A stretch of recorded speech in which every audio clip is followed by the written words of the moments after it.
이어서 간추린 소식입니다. 농림축산식품부는 25일 서울 중구에서 제3차 농업통상전략포럼 실무위원회를 개최했다고 밝혔습니다.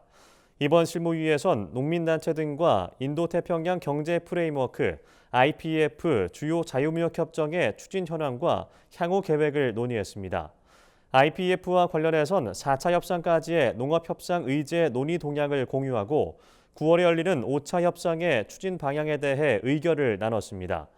정혜련 농식품부 국제협력관은 IPEF 농업협상이 진전됨에 따라 농업계와의 소통을 우선순위에 두고 실무위와 각종 협의회를 통해 현장의 의견을 계속 경청하겠다고 말했습니다. 농림축산검역본부는 해외 직구 국제 우편물로 동식물류를 구입할 때도 반드시 검역 신고를 해야 한다고 밝혔습니다. 식물류 검역 대상 물품은 생과일, 생채소, 종자, 묘목, 한약재 등이며 대부분의 생과일과 살아있는 곤충, 흙은 금지품으로 지정돼 있습니다. 동물 및 그 생산물은 동물류 검역 대상 물품으로 검역증 등 관련 서류가 없으면 폐기되거나 과태료가 부과될 수 있습니다.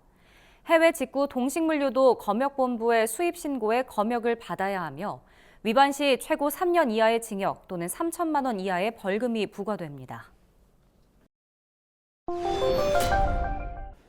농촌진흥청은 최근 저항전분 함량을 높인 도담쌀의 당뇨 예방 효과를 확인했다고 밝혔습니다. 저항전분은 식이섬유의 일종으로 소장에서 소화되지 않고 대장에 도달해 유익균의 먹이가 되는 탄수화물입니다. 농진청은 벼를 열 처리한 뒤 도정한 현미를 210도에서 240도로 볶아내 저항전분 함량을 높이고 혈당 지수는 낮춘 도담쌀을 개발했습니다. 비만 환자를 대상으로 시험한 결과 인슐린 저항성을 낮추고 최종 당산화물 축적을 막는 효과가 확인됐습니다. 농진청은 이를 토대로 도담쌀 가공식품의 산업화를 앞당길 방침입니다.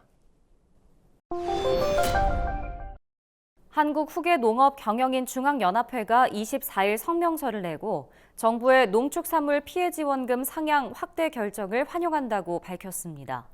정부는 전날 농축산 분야 피해 지원 기준 한시적 상향 확대 방안에 따라 집중호우 피해 농가에 대한 지원 수준을 높이기로 했습니다. 한농연은 범부처가 합심해 위기를 극복해 나가는 상황은 매우 고무적이라면서도 자연재해 발생 빈도와 강도가 심화하고 있는 만큼 중장기적인 관점에서 정책의 지속성을 확보해야 한다고 주장했습니다. 그러면서 이번 기회 안정적인 농업 생산 활동을 보장할 수 있도록 보다 촘촘한 경영 안정장치 마련에 힘써주길 바란다고 강조했습니다. 광주광역시에서 대학생 아침 식사 지원 조례 제정이 추진됩니다. 최근 서임석 광주시 의원은 대학생 아침 식사 지원 조례안을 대표 발의했습니다. 해당 조례안에는 광주광역시장이 고등교육법상 대학생의 아침 식사 비용을 지원하고 국가기관이나 다른 지방자치단체, 관내 대학 등과 협력 체계를 마련한다는 내용이 포함됐습니다. 광주시와 광주시의회는 예산을 고려해 1,000원의 아침밥 사업을 시행 중인 7개 지역의 대학생 12만 명을 대상으로 비용을 지원하는 방안을 검토하고 있다고 전했습니다. 서울시가 농수산물 방사능 안전성 검사에서 휴대용 계측기를 활용하는 간이검사 대신 정밀검사를 확대하기로 했습니다. 최근 서울시는 서울시 농수산식품공사에 이 같은 지침을 내렸습니다. 이는 간이검사의 한계점을 개선하고 일본의 후쿠시마 오염수 방류에 대응해 시민의 안전성 확보와 정확한 정보 제공을 위해 추진됩니다. 서울시는 서울시 보건환경연구원이 정밀검사기기 3대를 통해 하루에 9에서 10회 검사할 수 있다고 전했습니다. 앞으로 기계를 추가 도입하고 외부 기관에도 정밀검사를 의뢰할 계획입니다. 국립농산물품질관리원은 축산물 원산지 표시 기준을 위반한 업체 209곳을 적발했다고 최근 밝혔습니다.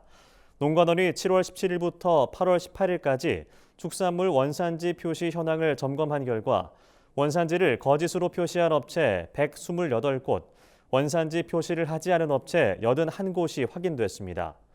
위반 품목은 돼지고기가 제일 많았고 쇠고기와 닭고기가 뒤를 이었습니다. 농관원은 원산지를 거짓 표시한 업체를 형사 입건하는 한편 원산지 미표시 업체에 대해선 과태료 3,700만 원을 부과했다고 설명했습니다. 과일의 고장 충북 영동군에서 2023 영동 포도축제가 27일까지 나흘간의 일정을 마치고 막을 내렸습니다. 이번 축제에서는 포도 따기와 포도 밟기 등 관광객들을 위한 다양한 체험 프로그램이 마련됐습니다. 영동군은 축제 기간 중 판매된 포도는 도매시장 최상품으로 시중보다 가격이 10에서 20% 저렴하게 책정됐다고 밝혔습니다. 이 밖에도 축제 현장에선 가족 단위 관광객들을 위한 레일 썰매장과 어린이 공연 등이 무료로 상시 운영됐습니다.